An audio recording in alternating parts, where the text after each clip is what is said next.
Hi guys, ఈరోజైతే మనం మంచి సలాడ్ అయితే చూద్దాము. హెల్తీ రెసిపీ అయితే స్ప్రౌట్ సలాడ్. ఇది మన హార్ట్కి కానీ, మన స్కిన్కి, మన హెయిర్కి, సో డైజెషన్కి, బ్లడ్ ప్రెషర్కి, వీటికన్నీ చాలా మంచిది ఇది. సో మార్నింగ్ బ్రేక్ఫాస్ట్ కానీ, ఈవినింగ్ స్నాక్స్ తినాలనుకున్నప్పుడు ఇక ఒక్కసారి ఇలా ట్రై చేయండి.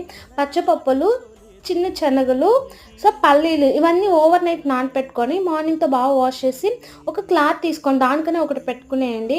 సో ఇప్పుడు ఇంకా బాగుంటుంది, అది కొంచెం కలర్ చేంజ్ అవుతుంది కదా. సో ఆ క్లాత్లో మనం పెట్టేసి ఒక 2 days, 1 day కూడా ఉండొచ్చు, బట్ 2 days, 1.5 day, 2 daysకి ఏమంటే మొలకలు బాగా వస్తాయి.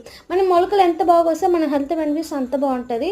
సో ఆ మొలకలన్నీ స్టీమ్ చేసుకోవాలి. సో డైరెక్ట్గా కూడా తినే వాళ్ళు తినొచ్చు, బట్ స్టీమ్ చేసుకుంటే గ్యాస్ ట్రబుల్ అలా రాకుండా ఉంటుంది, తినడానికి కొంచెం టేస్ట్గా అనిపిస్తుంది. సో స్టీమ్ చేసి మనకు కావాల్సిన వెజ్జెస్ అని వేసి కొంచెం కారం, సాల్ట్, పెప్పర్ వేసుకుందాం. కావాలంటే లెమన్ కూడా వేసుకోండి. బాగా కలిపేసి అంతే, తింటే టేస్ట్ అయితే చాలా బాగుంటుంది. I hope